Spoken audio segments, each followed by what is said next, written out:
Chapitre 16 California, Here I Come.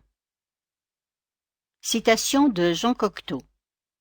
La carte de notre vie est pliée de telle sorte que nous ne voyons pas une seule grande route qui la traverse, mais au fur et à mesure qu'elle s'ouvre, toujours une petite route neuve. San Francisco.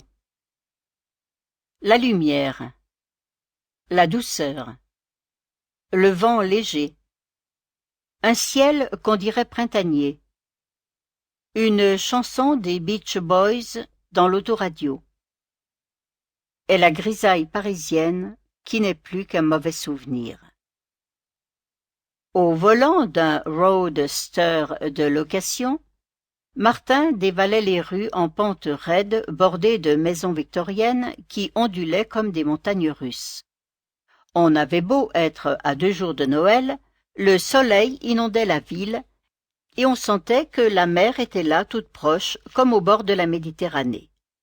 Cette cité atypique donnait l'impression d'avoir été repeinte dans les tons pastels et avait conservé l'ambiance détendue et la magie enivrante qu'il avait connue dans sa jeunesse. Il se souvenait de tout, des bruits qui montaient depuis le port, de l'air frais de l'océan, des funiculaires à crémaillère tout droit sortis des années 50, avec leurs boiseries et leurs cloches en laiton.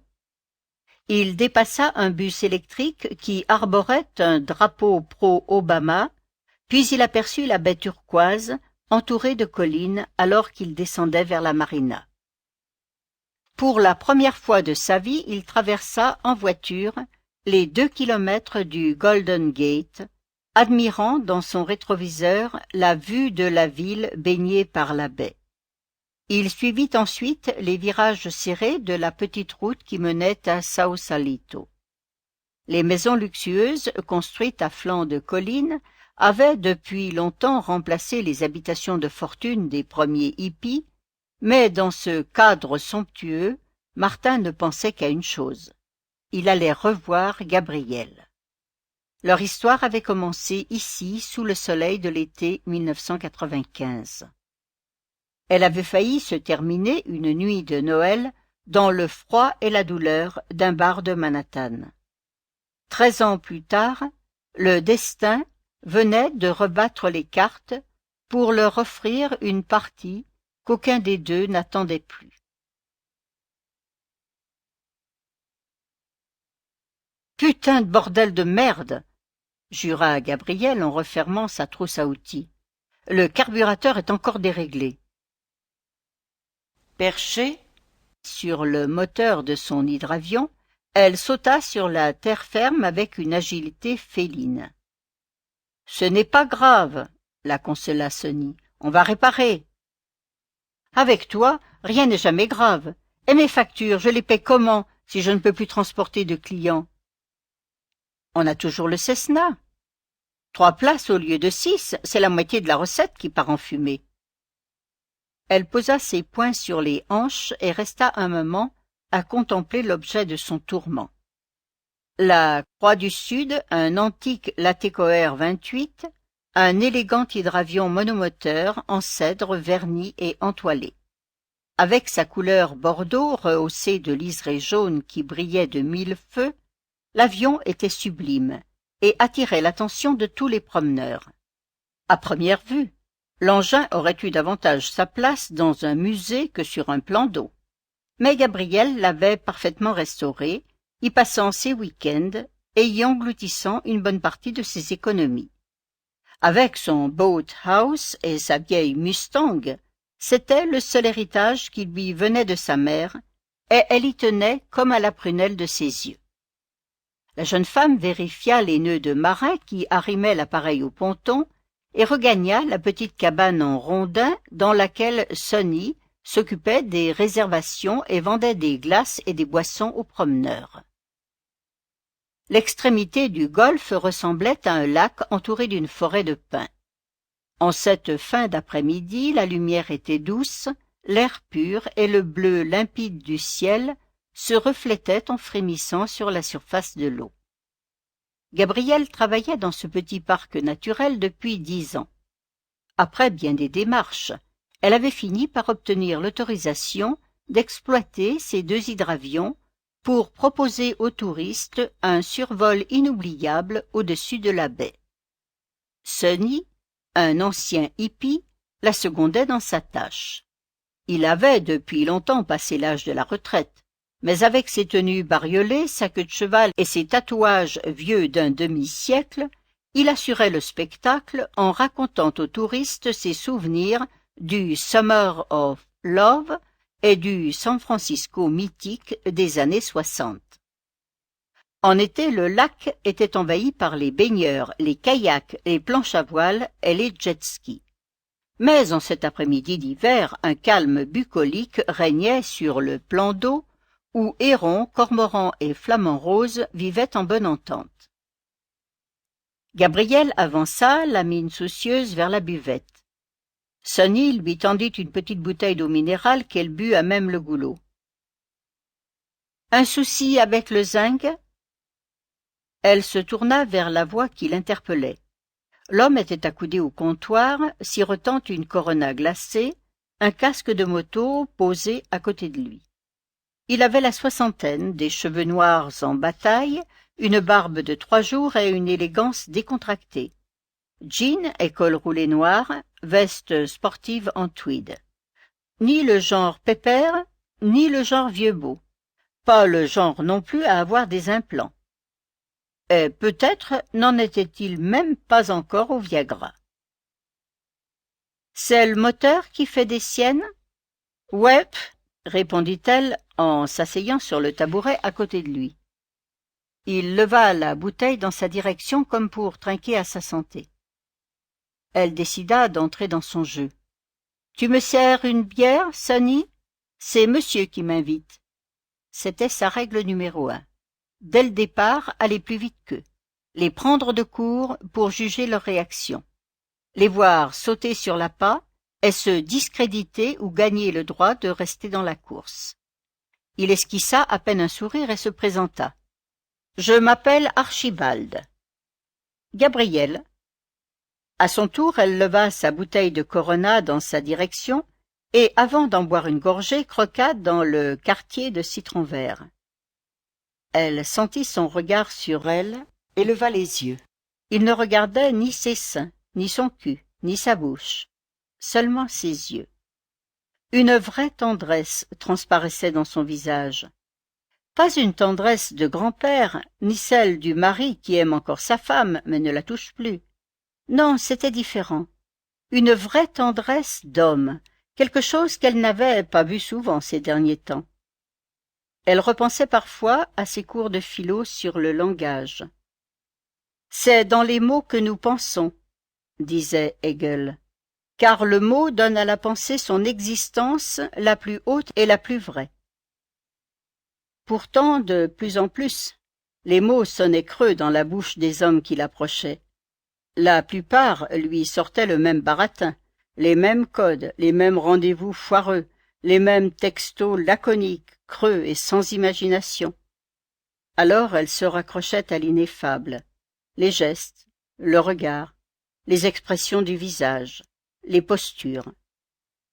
Et cet Archibald dégageait une confiance en lui qu'il n'avait pas besoin de surjouer, quelque chose de bizarre, à la fois distant, rassurant et familier. Les indications du navigateur GPS conduisirent Martin jusqu'au plan d'eau où travaillait Gabrielle. Il se gara sous les pins et resta un long moment dans la voiture, hésitant quant à la marche à suivre. Il avait épluché le rapport d'enquête du FBI qui ne mentionnait aucun contact entre Archibald et sa fille, mais quel crédit accorder à ce document? Lui-même autrefois avait posé la question à la jeune femme, et elle lui avait répondu qu'elle n'avait jamais connu ses parents. Pourquoi en douter aujourd'hui? Parce que Gabrielle était une femme secrète et mystérieuse, parce qu'elle vivait à San Francisco et parce que Archibald n'allait pas tarder à arriver en ville pour tenter de s'emparer du diamant. à supposer qu'il n'y soit pas déjà. Martin appuya sur un bouton et en quelques secondes, les deux éléments du toit en aluminium se refermèrent l'un par-dessus l'autre, transformant le Roadster en coupé aux lignes brisées. Lorsqu'il sortit pour verrouiller le cabriolet, il ne reconnut pas tout de suite le reflet que lui renvoyait la vitre de la portière. Il faut dire que Lloyd Brothers avait bien fait les choses. En rentrant à son hôtel, il avait trouvé 3 costumes smalto, taillés sur mesure, aux manches coupées au cordeau, aux épaules et aux tombées impeccables. Plus surprenant encore, un coiffeur l'attendait dans sa chambre pour transformer le jeune flic barbu et chevelu en héros d'une série télé de Jerry Bruckheimer, célèbre producteur américain à l'origine de plusieurs séries télé mettant en scène des policiers, les experts, FBI porté disparu, Cold Case, etc. Cette nouvelle apparence le faisait se sentir dans la peau d'un autre plus présentable et plus lisse, mais qui n'était pas davantage lui que le flic neurasthénique traînant ses converses sur le pavé parisien. Depuis quand, d'ailleurs, ne s'était-il pas senti en accord avec lui-même? Depuis elle. Il soupira de consternation et fit quelques pas vers le lac. L'endroit était paisible, lumineux, et lui rappelait la Provence de son enfance. Ne manquaient que les cigales pour compléter le tableau. Il se dirigea vers la cabane en rondin posée au bord de l'eau, qui faisait office de petit café. C'est alors qu'il les vit.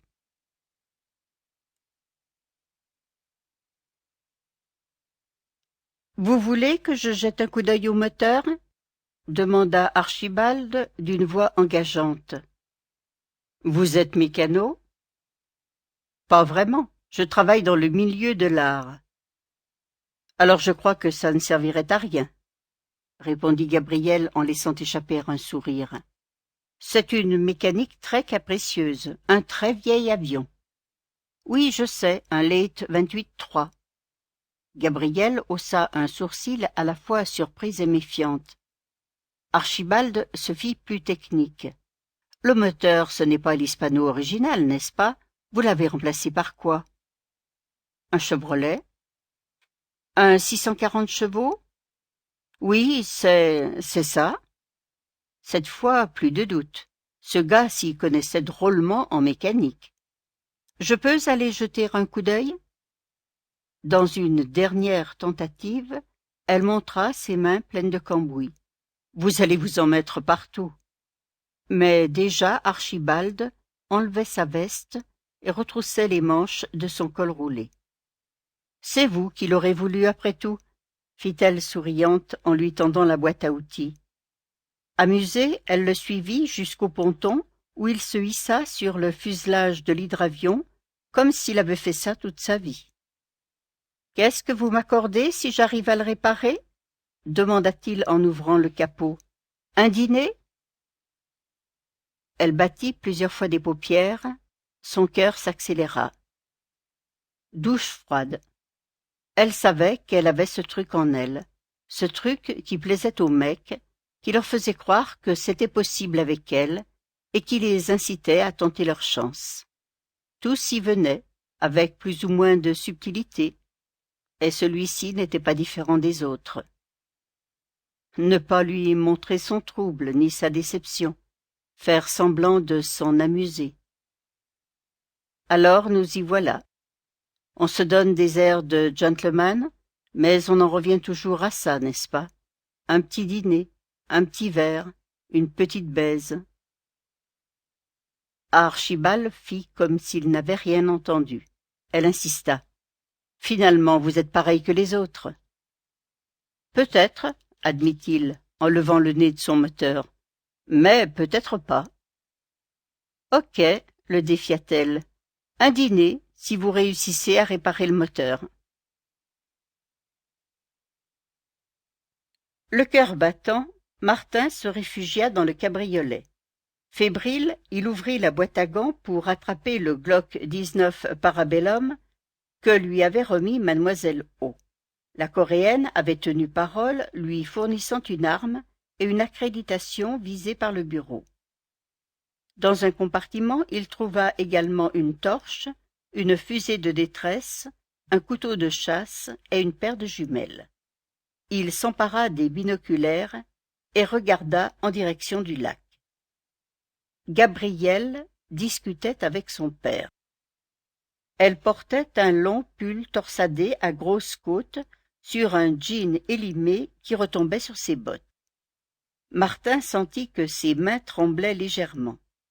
Il n'avait pas vu Gabrielle depuis 13 ans, mais c'était comme s'il l'avait quittée hier.